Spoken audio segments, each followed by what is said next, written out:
Kuna hali ambayo timu ya taifa ya Irani imekumbana nayo kuelekea kwenye kombe la dunia ambalo linatarajiwa kuanza siku chache zijazo huko Marekani, Mexico pamoja na Canada. Kinachoendelea hivi sasa ni kwamba Irani imelalamikia vikwazo vya visa kabla ya kombe la dunia ambalo linatarajiwa kufanyika hivi karibuni.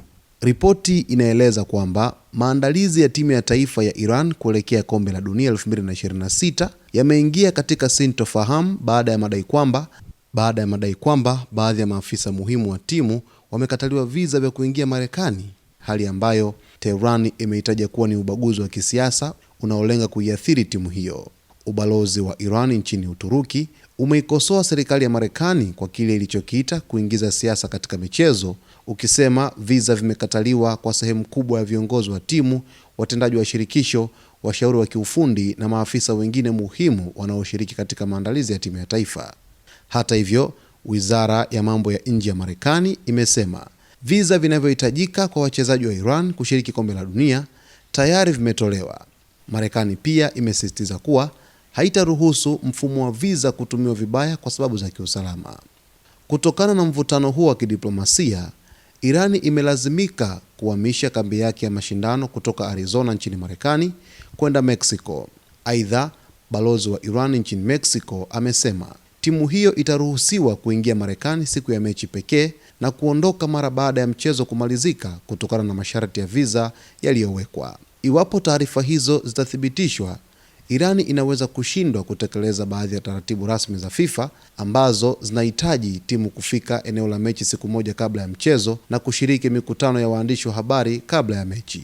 Mvutano huu unaendelea huku ukiwa na wasiwasi wa muda mrefu kuhusu ushiriki wa Iran katika mashindano hayo. Mnamo Machi, Rais wa Marekani Donald Trump alieleza kuwa hakudhani ingekuwa sahihi kwa Iran kushiriki kombe la dunia kutokana na masuala ya usalama. Irani imepangwa kuanza kampeni yake ya kundi G kwa mchezo dhidi ya New Zealand tarehe 15 Juni mjini Los Angeles kabla ya kukutana na Ubelgiji tarehe 21 Juni na kumaliza hatua ya makundi dhidi ya Misri tarehe 26 Juni mjini Sita.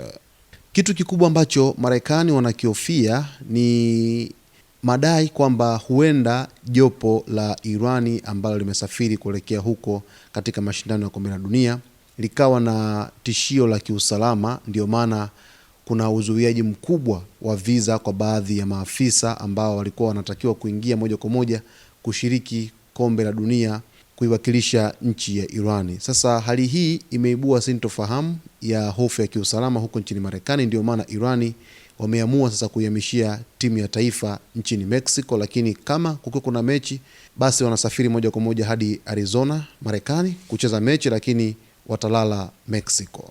Basi nitazidi kukujuza yote ambayo yatakayojiri kuhusiana na sakata hili la Irani, kuhusiana na sakata hili la timu ya taifa ya Irani huko katika mashindano ya kombe la dunia Marekani, Mexico pamoja na Canada.